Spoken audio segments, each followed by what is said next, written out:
엘리사가 거기서 베델로 올라가더니 그가 길에서 올라갈 때에 작은 아이들이 성읍에서 나와 그를 조롱하여 이르되 대머리여 올라가라 대머리여 올라가라 하는지라. 엘리사가 뒤로 돌이켜 그들을 보고 여호와의 이름으로 저주하며 그 숲에서 암곰들이 나와서 아이들 중에 42명을 찢었더라. 아멘. 자, 이 우리가 성경을 읽다가 이 구절을 우리가 읽을 때 우리가 이거 하나님 좀 너무하지 않나? 그냥 이 아이들이 그 놀릴 수가 있잖아요. 근데 그걸 놀렸다고? 더군다나 그 위대한 엘리사 선지자가 저주를 한단 말이에요. 여호와의 이름으로. 근데 하나님께서 그걸 허락해서 곰이 숲속에서 나와서 42명을 찢어버렸다고 그래요.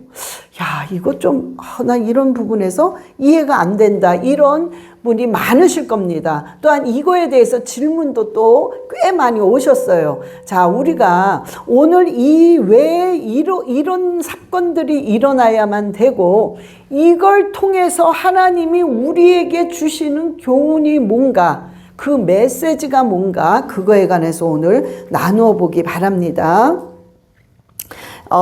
우리가요, 하나님, 엘리야 보십시다. 엘리야가 그 위대한 그 선지자가 불수레로 그냥 승천을 했단 말이에요. 그때 엘리야의 겉옷자락을 엘리사에게 주면서 엘리사가 그 겉옷자락을 잡으면서 그 능력이 머리 위에 임합니다. 근데 갑절로 임해요. 그걸 소원했기 때문에. 그런데 그 옷자락을 잡고 요단강을 탁 칩니다. 요단강이 쫙 갈라져요.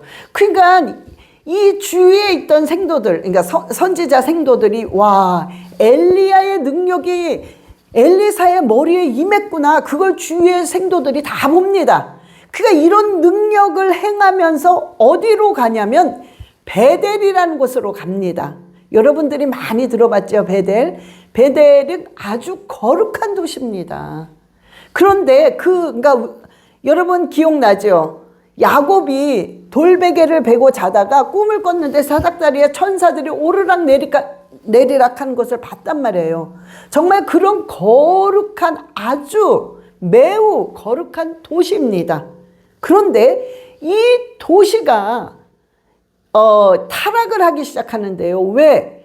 북이스라엘의 왕이 여로보암이죠. 이 왕이 너희들을 애굽에서 구해낸 신 하나님은 바로 이 금송아지다. 그래서 금송아지를 아주 멋있게 만들어서 하나는 베델에다 갖다 놓고 하나는 단에다 갖다 놓습니다. 열왕기상 12장 28절 29절을 한번 보세요. 이 리더가 금송아지를 만들어서 타락하게 만든 거예요. 자, 시작. 이에 계획하고 두 금송아지를 만들고 무리에게 말하기를 너희가 다시는 예루살렘에 올라갈 것이 없도다. 이스라엘아, 이는 너희를 애굽 땅에서 인도하여 올린 너희의 신들이라 하고 하나는 베델에 두고 하나는 단에 둔지라. 그러니까 이렇게 거룩한 도시가 우상 숭배에 금 송아지가 딱 있으니까 많은 사람들이 저 금송아지가 애굽에서 우리를 끌어냈구나, 그걸 믿기 시작하는 거예요. 그래서 우상 숭배하면서 타락하기 시작합니다. 여러분, 우상 숭배와 음란의 영들은 쫓아다닌단 말이에요. 그러니까 이 도시들이 막 우상 숭배, 음란, 그냥 이 악한 잔인한 그런 모든 것들이 아주 그냥 드글드글한 거예요. 자, 여러분, 가장 무서운 타락이 뭔지 아십니까? 가장 무서운 타락은 거룩한 곳이 부패했을 때 가장 무서운 타락입니다. 정말 이 거룩한 곳이 썩어질 때 이게 가장 무서운 타락이란 말이에요. 근데 이 베델이란 도시가 바로 이러고 있었습니다. 그러니 리더를 잘 만나야 여러분이 인생이 바뀌는 거예요. 이 리더 하나 잘못 만나니까 온 도시의 사람들이 다 우상 숭배하는 거야. 자, 그러면 이 우상 숭배를 할 때 이 아이들은 그걸 보고 자랍니다. 아, 그냥 저렇게 저 금송아지한테 인사하는 거구나. 아, 이렇게 문란해도 아무렇지도 않은 거구나. 아, 이렇게 그냥 방탕하고 부패해도 괜찮은 것이구나. 그걸 이 도시의 어린 아이들은 그걸 보고 자랍니다. 베델에 이런 타락한데 왜 여기서 오늘 본문 말씀에 작은 아이들이 나왔어요. 엘리사가 하필이면 능력을 다 행하고 그 베델이란 도시로 갑니다. 그런데 그때 작은 아이들이 나와서 놀리고 있습니다. 자, 그러면 우리가 무슨 생각을 합니까? 작은 아이, 그러니까 5살, 6살, 7살 그 조그만 애들이 대머리여 올라가라, 대머리여 올라가라 막 이런 걸 장면을 할 거야. 아, 애들이 막 그랬을걸, 놀렸을걸, 그런 생각을 들죠. 근데 그게 아니란 말이에요. 일단은 작은 아이들이라는 것은 이 히브리어 원문에 네아림이라고 그럽니다. 네아림은 20대에서 30대 청년을 얘기하는 거예요. 그래서 네아림을 씁니다. 그러면 여기서 이 아이들은 네아림을 써. 그럼 이 똑같은 단어를 또 어디서 쓰냐면, 여러분들이 아브라함이 이 롯을 구하러 갈 때 자기 집에 길리고 훈련된 318명을 훈련시켜서 롯한테 가서 아주 완전히 싹 구해내죠. 그때 기리고 훈련된 그 자들 318명을 네아림이라고 합니다. 여러분, 그러면 그 자들이 5살, 6살, 7살 아이들이겠어요? 청년이란 말이에요. 여러분, 또한 요셉이 감옥에서 술 간원장, 떡 간원장한테 그 꿈을 해몽해 줄 때 그 자가 풀려나서 바로한테 얘기를 합니다. 내가 옛날에 그 감옥에 있을 때 그 꿈을 잘 해석한 청년이 하나 있었습니다. 그때 그 청년이란 단어를 네아림으로 또 씁니다. 그러면 이거는 20대에서 30대 청년을 얘기하는 거예요. 우리가 지금 생각하는 아이가 5, 6, 7살 그런 아이들이 아닙니다. 그러니까 이런 청년들이 나와가지고 작은 청년이라는 거, 이 작은 청년이라는 것은 불량배를 말하는 거예요. 그 사회에서 버림받은 아이들, 불량배, 이렇게 표현이 됩니다. 그러니까 그 아이들이 나와서 하나님의 종, 선지자를 막 조롱하는 거예요. 대머리요. 이 대머리란 뜻은요, 아주 비천한 표현입니다. 굉장히 조롱을 할 때 아주 멸시하는 표현이란 말이에요. 그러니까 그 당시에 그런 표현을 했어요. 근데 어떤 학자는 정말로 엘리사 머리가 없어서 대머리여서 정말 대머리라고 그럴 수도 있겠다, 이런 표현을 합니다. 그렇지만 이렇든 저렇든 대머리란 표현은 굉장히 멸시하는, 아주 조롱하는, 무시하는 표현입니다. 그러면서 올라가라 올라가라 그 표현을 합니다. 그러니까 이 아이들은 불량배의 청년들이에요. 그런 아이들이 딱 가로막고, 선지자가 딱 가는데 그 길을 다 가로막고 놀리는 거예요. 이 대머리여 올라가라. 이 올라가라는 엘리야처럼 올라가라는 소리예요. 이 뜻은 없어져 버려라, 죽어버려라, 꺼져버려라, 이런 말들을 조롱하면서 무섭게 하는 겁니다. 자, 그런데 여기서 뭐냐면 성경에 오늘 뭐라고 그랬습니까? 아이들이 42명만 있는 게 아니라 그거보다 훨씬 더 많은 아이들 중에서 42명이 곰한테 찢겨 죽었다고 나옵니다. 그죠? 그러면 여러분 한번 생각을 해보세요. 청년들이 20대, 30대 청년들이 42명이 아니라 더 많았다고 하니까 막 100명, 200명 엄청 많았던 거예요. 그런데 엘리사를 둘러싸고 막 외친 겁니다. 응? 대머리에 올라가라 막 조롱을 하면서. 이게 바로 뭐냐면 이 도시 자체가 전체가 이렇게 하나님의 선지자, 하나님이 보낸 자들을 무시하고 멸시하고 짓밟은 도시였어요. 그러니까 청년들이 이렇게 많았다는 것은 그 흐름들이 전체 도시가 그렇다는 소리입니다. 타락하고 부패했다는 소리예요. 그러면서 이거는 하나님을 정면으로 대적하는 것입니다. 하나님이 보낸 선지자를 멸시하고 짓밟은 것은, 그러니까 하나님을 정면으로 대적했기 때문에 이 엘리사가 그 청년들이 하는 소리를 듣고 저주했단 말이에요. 여호와의 이름으로. 그래서 그 곰 2마리가 나온 건, 그 2마리라는 것은 하나님께서 죄인들을 증언할 때는 2세 증인을 세우라고 그랬잖아요. 19장 15절에 증인을 세운 것처럼, 그래서 곰 2마리를 하나님이 숲에서 나오게 하신 것입니다. 예, 시작. 사람의 모든 악에 관하여 또한 모든 죄에 관하여는 한 증인으로만 정할 것이 아니요 2 증인의 입으로나 또 3 증인의 입으로 그 사건을 확정할 것이며. 아멘. 2세 증인을 세우라는 거예요. 그래서 이거는 하나님이 곰이 나오게 하는 것은 그 2 증인의 그 뜻을 의미합니다. 그런데 이 곰이 나와서 찢은 거는 하나님이 화가 나서 감정적으로 한 게 아니라, 곰이 나왔다는 것은 하나님의 공평한 정의의 심판을 얘기하는 것입니다. 정의의 심판을 했다는 소리입니다. 자, 우리가요, 역대하 36장 16절에, 역대하 36장 16절 시작. 그의 백성이 하나님의 사신들을 비웃고 그의 말씀을 멸시하며 그의 선지자를 욕하여 여호와의 진노를 그의 백성에게 미치게 하여 회복할 수 없게 하였으므로. 아멘. 자, 하나님의 선지자를 비웃고 말씀을 멸시하고 선지자를 욕하고, 그래서 하나님의 진노가 내리는데 어느 정도냐, 회복이 안 될 정도로 진노를 하신다는 거예요. 여러분, 하나님은 뭔가가 딱 얘기를 하고 심판을 하고 충고를 할 때 그냥 막 하시는 게 아니에요. 항상 먼저 선지자들을 보냅니다. 그래서 경고를 해요. 근데 또 말을 안 들어. 그럼 다시 한번 또 보내서 회개하고 돌아올 수 있는 시간을 줍니다. 그런데도 또 안 할 때 하나님께서는 결국에는 분노하신다는 거예요. 혼낸다는 것입니다.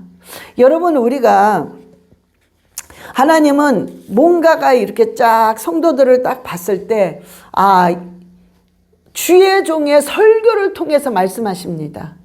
그래서 깨닫게 해요. 근데도 깨닫지를 못해.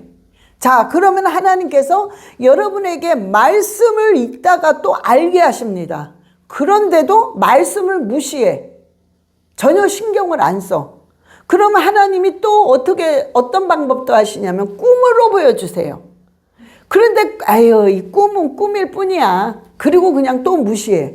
이게 계속 되면은 결국에는 하나님께서요, 너는 나의 말을 가볍게 여겼구나, 그렇게 얘기하신단 말이에요. 너는 나를 불순종하는구나, 이렇게 여기시기 때문에 하나님께서 어떤 징벌을 하시는데 하나님이 깨닫게 하는 징벌을 한단 말이에요. 어떤 문제가 확 닥치니까 확 깨닫는 거야. 아, 왜 이런 문제가 갑자기 일어났지? 왜 이렇게 됐지? 이러면서 뭔가 생각하게 됩니다. 그래서 여러분들이 기도 자리에 올 수가 있고 하나님의 말씀을 찾을 수가 있는 것입니다.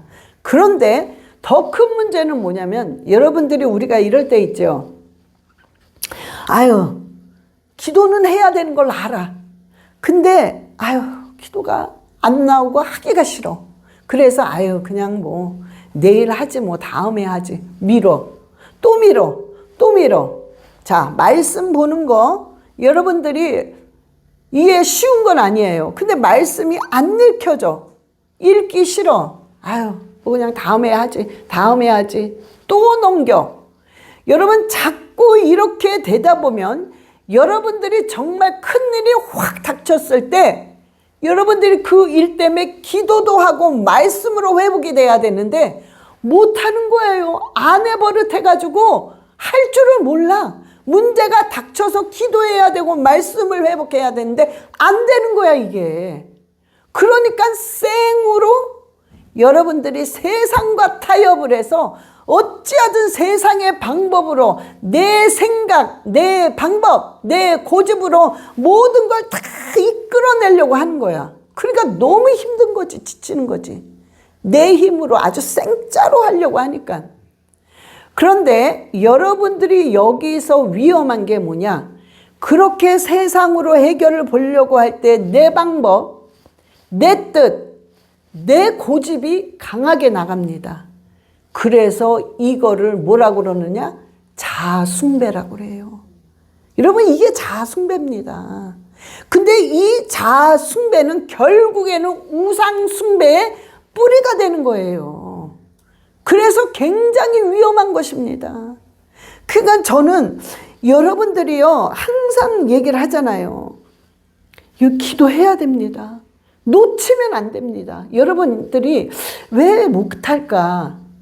보니까 여러분들이 기도해야지 그럼 너무 많이 잡는 거야. 1시간을 해야만 그게 기도인 줄 알아. 2시간 정도는 해야지. 적어도 무릎을 꿇고 한 2시간, 3시간 해야지. 이러니까 벌써 이 생각 속에서 막 버거우니까 기도를 못 하는 거야. 여러분 기도라는 것은 여러분들이 아시잖아요. 대화야. 그냥 대화. 아니 무슨 대화가 1시간을 해야만 의사소통이 되는 겁니까? 물론 1시간, 2시간 하는 거 굉장히 중요합니다. 중요하지 않다는 게 아니에요. 그런데 여러분들의 이 생각을 바꿔야 된다는 소리예요. 저는. 여러분들의 기도라는 건 하나님과의 자연스러운 대화란 말이에요. 내가 지금 해야 돼. 뭔가 이 안에서 성령께서 기도를 해라. 기도해라라는 막 이 어떤 그 감동과 충동이 와. 그러면 여러분들이 그 자리에서 해야 된단 말이에요. 예를 들어 여러분들 운전하고 있는데 막 그 감동이 와. 운전하면서 하는 거야. 아버지 정말 내가 이렇습니다. 주님 나와 함께하여 주시옵소서. 또 운전하다가 막 방언을 하는 거야. 나는 무슨 소리인지 모르지만 내 영은 알아듣잖아요. 알고 하나님과의 그 비밀을 운전하면서 주거니 받거니 하는 거야. 그 시간을 놓치지 말라는 거란 말이에요. 여러분들이요 갑자기 자다가 불안한 생각이 확 들어와. 그러면 여러분들이 불안한 상태를 끌어안고 그냥 자. 막 고민하면서. 그러지 말라고요. 여러분들이 막 그게 딱 오면 여러분들이 잠깐이라도 앉아서 5분이면 돼 5분. 앉아서 예수 그리스도의 이름으로 이 두려움을 가져다주는 악하고 이 더러운 것들은 예수 그리스도의 이름으로 파쇄될지어다 하고 하나님 성령으로 충만케 하시고 하나님 내가 두려움이 없게 하여 주시옵소서. 나를 도와주시옵소서. 나와 함께 하시옵소서. 막 기도하는 거예요. 그게 여러분 3분밖에 안 걸려요. 그런 기도를 절대 놓치지 말라는 거예요. 여러분 그런 느낌 있죠? 벌써 막 불안해해. 그러니까 여러분의 영은 여러분이 안단 말이에요. 벌써 내가 하나님 중심으로 움직이지 않고 세상적으로 딴 생각을 딱 하려고 그러면 이미 여러분 안에 있는 성령이 아시기 때문에 불안하기 시작합니다. 여러분 육이 막 불안해요. 뭐 특별하게 잘못한 건 없어. 근데 이미 내 생각과 내 마음이 약간 삐뚤어져서 세상을 향해 있으니까 그 갭이 있잖아요. 이렇게 삐뚤어진 요 갭을 통해서 막 불안한 거야. 여러분 이럴 때 여러분들이 뭐 그냥 막 넘겨. 그러지 마시고 여러분들이요. 이거 불안하구나. 내가 지금 알고 있거든. 여러분 자신은. 내가 이건 아닌데. 내가 이건 옳지 않다는 걸 이미 알고 있는데 그래 하나님께 회개하자. 아버지 절 용서하세요. 내가 세상적인 생각과 세상적인 마음을 가졌습니다. 이것이 하나님 기뻐하지 않는다는 걸 아는데 내 육신이 약해서 아버지 내가 잠깐 죄를 진 것 같습니다. 아버지 저를 용서하세요라고 회개할 때 여러분은 감쪽같이 평강이 확 찾아온단 말이에요. 여러분이 이렇게 벌어졌다가 딱 이렇게 다시 온단 말이야. 그러니까 이런 기도의 순간들을 절대 놓치지 말라는 거예요. 그러면 여러분들이 이 기도하는 게 몸에 배어 습관이 된다는 것입니다. 여러분의 말씀, 여러분들이 말씀을 찾아서 여러분들이 계속 선포하세요. 여러분들이 무슨 일이 있으면 여러분들이 뭔가 말씀을 찾으세요. 세상적인 전화를 하고 막 세상 사람한테 뭔가 위로를 얻으려고 막 세상 사람을 찾지 말고 여러분들이 뭔가 막 공허할 때, 너무너무 답답할 때, 너무너무 정말 슬플 때 여러분들이 말씀을 찾으세요. 말씀을 찾아. 정말 나를 위로해 줄 말씀이 어디 있을까? 어떤 구절이 없나? 이러면서 여러분들이 그 말씀을 찾아서 그 말씀을 붙잡고 계속 묵상하는 거예요. 계속해서 여러분이 진리가 너를 자유케 하리라. 진리가 날 자유케 한다고 그랬구나. 아, 진리가 자유케 하리라. 막 불안해요. 그러면 말씀으로 그 불안한 거를 선포해서 채우란 말이에요. 진리가 널 자유케 하리라. 진리가 널 자유케 하리라. 진리가 널 자유케 하리라. 계속 하는 거예요. 틀림없이 말씀은 능력이기 때문에 여러분의 그 공허하고 불안한 마음을 이 말씀의 능력이 가득 채워줍니다. 그래서 여러분이 완전히 바뀌는 거예요. 이게 말씀의 능력이란 말이에요. 그러니까 여러분이 평상시에 그걸 놓치지 말고 계속 해야 되는데 안 하니까, 무시하니까, 넘기니까, 그래서 여러분들이 막상 문제가 닥치면 그것을 못하는 것입니다. 여러분, 겉으로는 하나님을 믿는다고 굉장히 뻔지르한 표적이 있어요. 아니, 표적이 아니라 포장을 한단 말이야. 자, 그런데 안에는 하나님이 없어. 관심이 없어, 하나님. 그리고 항상 내가 생각했던 대로 내 방식이 가득 차 있어. 여러분, 이게 바로 무서운 타락인 거예요. 무슨 타락이 우리가 눈에 보이는 타락이 아니라 벌써 그것은 무서운 타락입니다. 그래서 이사야서 29장 13절에 이사야서 29장 13절 주께서 이르시되 이 백성이 입으로는 나를 가까이하며 입술로는 나를 공경하나 그들의 마음은 내게서 멀리 떠났나니 그들이 나를 경외함은 사람의 계명으로 가르침을 받았을 뿐이니라. 아멘. 여러분, 이게 가장 무서운 타락입니다.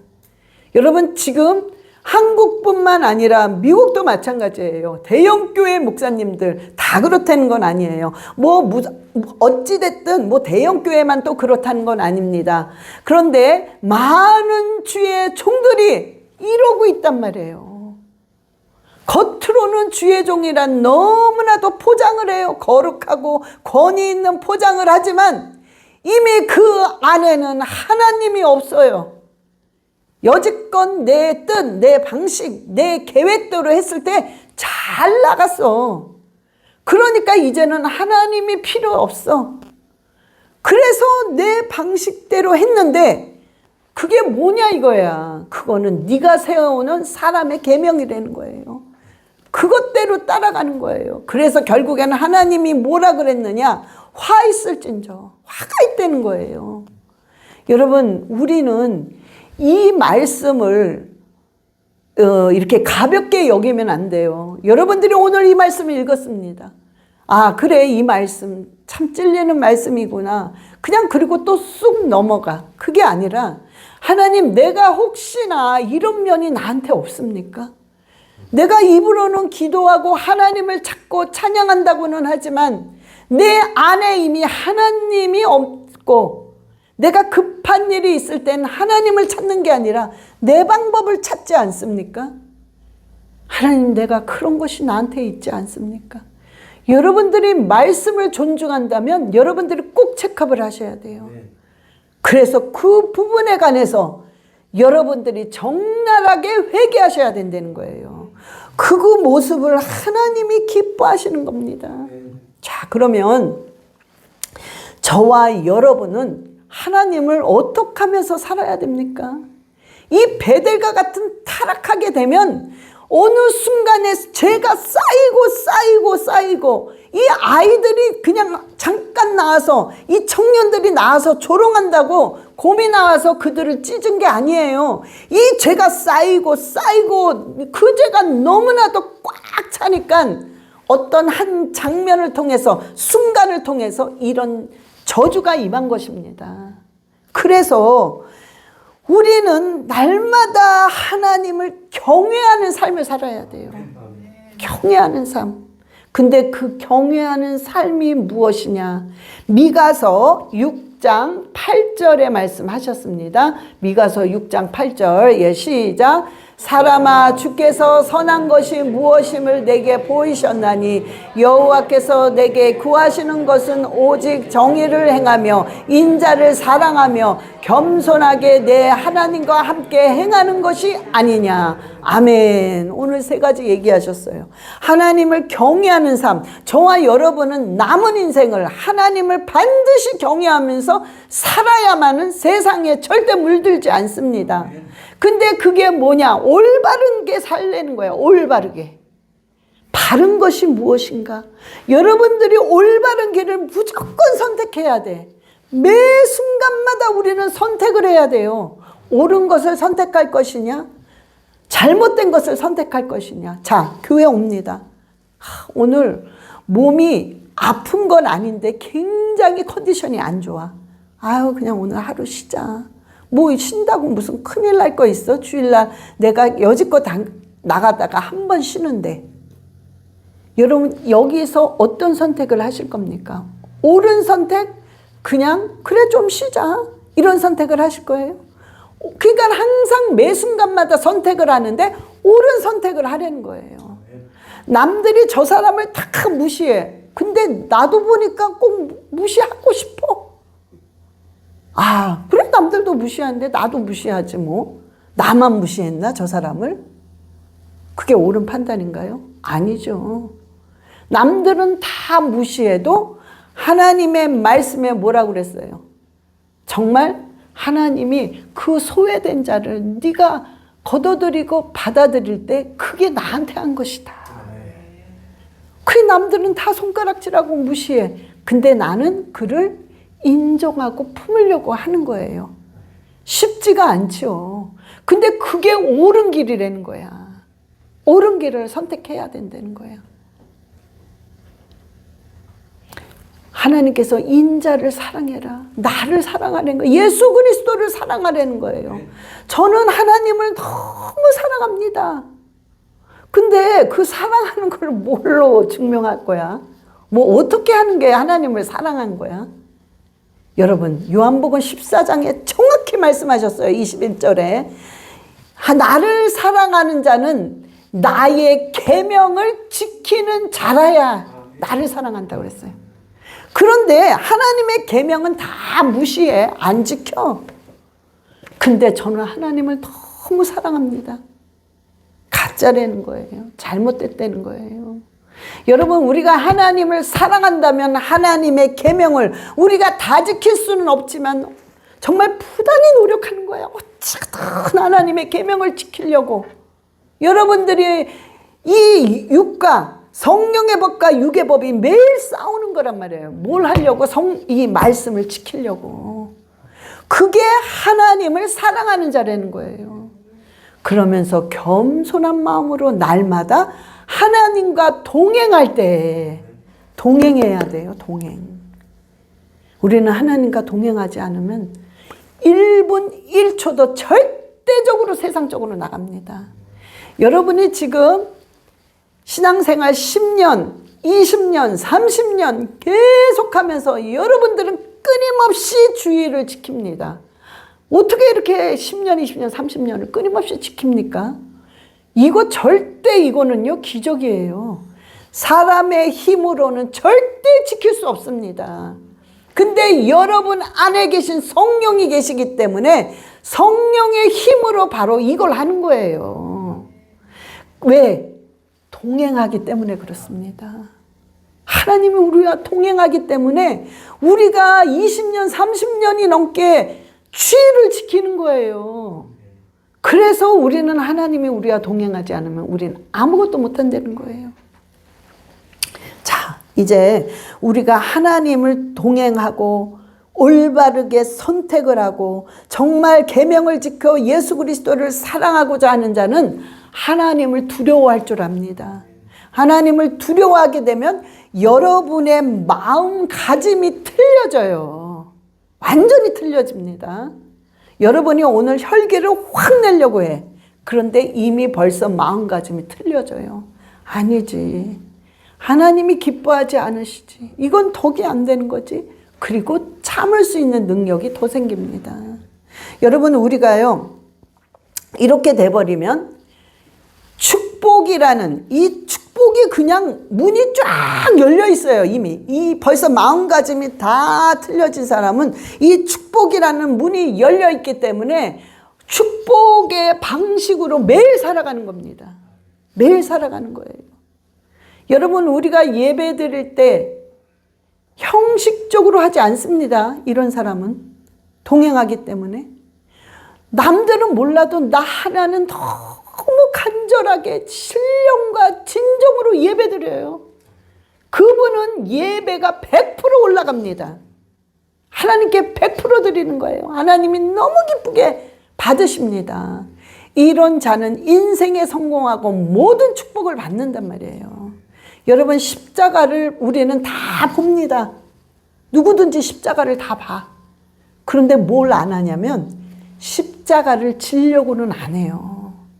자, 여러분이요, 이거 조금 아셔야 돼요. 십자가를 지셔야 됩니다. 십자가를 지라, 이런 소리가 여러분들이 살면서 너무 억울한데 막 참는 거야. 너무 억울한데 막 참고 막 하고 싶은데 꾸역꾸역 안 하는 거야. 이게 십자가를 진다고 생각하시는 분도 많으실 겁니다. 여러분, 만약에 그게 십자가를 지는 거라면 여러분 어떻게 되는 줄 아세요? 이러면 여러분의 영혼이 어떻게 되냐면은 기쁨이 없어져요. 하나도 기쁘지가 않아. 뭐든지 멍해져. 기쁜 게 하나도 없어져. 그러면 그 다음 단계가 뭐가 와요? 우울증이 오는 거예요. 아니, 십자가를 지는 게 그거라면 우리 다 우울증 걸려야 돼. 이 우울증이 걸려요. 그거는 십자가를 지는 게 아닙니다. 십자가를 진다는 것은 여러분의 모든 것을 그냥 다 완전히 내려놓는다는 거예요. 그냥 내려놓는 거야. 어차피 안 될 수 있거든? 그래, 그냥 내려놓는 거야. 그래서 편해. 뭔가 자유해. 그런데 여러분들이 지금 뭔가가 참고 이런 건 내 의지를 꽉 붙잡고 내 힘으로 막 참아내는 거야. 내 힘으로 막 어떻게든 절제하려고 하는 거야. 그러니까 너무 힘든 거예요. 그러니까 우울증 걸리는 거야. 그러니까 너무나 슬퍼. 소망이 없어져.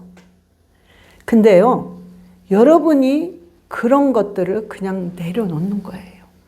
다 내려놓고 내가 내려놓는다는 거는 내가 아니라는 거죠. 내가 아니라 내 안에 계신 성령님이 하시게끔 만들어 놓는다는 소리예요. 그러니까 그냥 내려놓고, 성령님, 나는 저 사람이 너무 부당해요. 너무 억울합니다. 나는 이거를 어떻게 할 수 없지만 하나님이 저 부당하고 억울한 걸 갚아주세요. 그 기도를 하면서 나는 그냥 편안하게 있는 거야. 내가 뭘 내 힘으로 막 하려고 하지 말고 나는 뒷걸음질 치고 하나님이 하시는 방식대로 냅두는 거예요. 그때 여러분들이 십자가를 지게 되고 그것이 바로 내려놓는 것입니다. 여러분, 우리 삶이 이렇게 될 때 결국에는 하나님을 경외하게 됩니다. 그래서 우리가 축복받는 방식으로 매일 살아가는 거예요. 저주를 받는 방식으로 살아가는 게 아니라 축복을 받는 방식으로 살아가는 것입니다. 그래서 저와 여러분이요, 정말 날마다 우리 남은 인생은 여러분 기억하셔야 됩니다. 하나님을 경외하면서 살아야 돼요. 그거는 여러분들이 매 순간마다 선택할 때 뭘 선택해요? 올바른 걸 선택하셔야 됩니다. 올바른 거를. 그 다음에 예수님 사랑해야 돼. 예수님을 사랑해야 돼. 말씀을 지키는 게 예수님 사랑하는 거예요. 그 다음에 겸손한 마음으로. 교만할 필요 없어요, 우리는. 예? 왜? 우리 힘으로 한 게 하나도 없으니까. 그저 겸손한 마음으로 우리가 성령님과 날마다 동행하면 돼. 그러면 여러분의 축복은 영력, 지력, 체력, 경제력, 인력의 축복을, 만가지의 축복을 다 받습니다.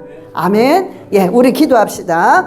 주여, 정말 우리가 주님만을 경외하는 삶을 살게 해달라고 주여 삼창하시고 기도하시겠습니다. 주여, 주여, 주여.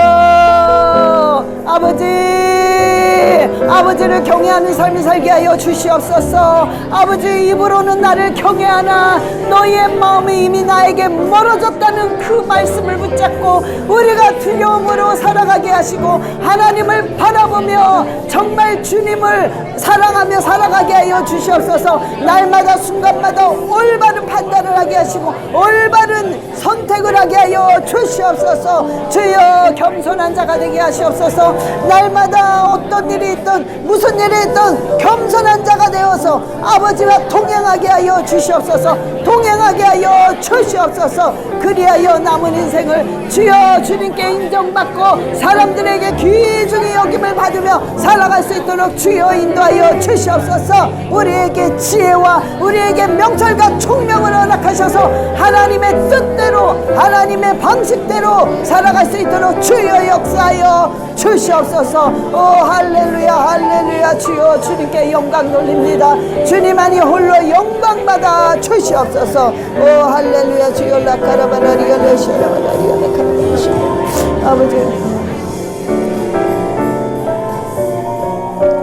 아버지 하나님 감사합니다. 아버지, 우리는 정말로 부족하고 주님이 동행하지 않으면, 우리와 날마다 함께하지 않으면 우리는 아무것도 할 수 없습니다. 주님, 다시 한번 고백합니다. 아버지 안에서 올바른 선택을 하기 원합니다. 아버지 안에서 날마다 우리 예수님을 사랑하기 원합니다. 날마다 주님 안에서 겸손한 마음으로 아버지와 함께하기를 원합니다. 우리를 버리지 마시고 우리를 주님께서 날마다 함께하셔서 동행하는 삶으로 말미암아 아버지께 축복받는 그런 방식으로 살아갈 수 있도록 주님 인도하여 주시옵소서. 모든 것 주님께 영광을 돌려오며 우리 주 예수 그리스도의 이름으로 기도드렸사옵나이다. 아멘.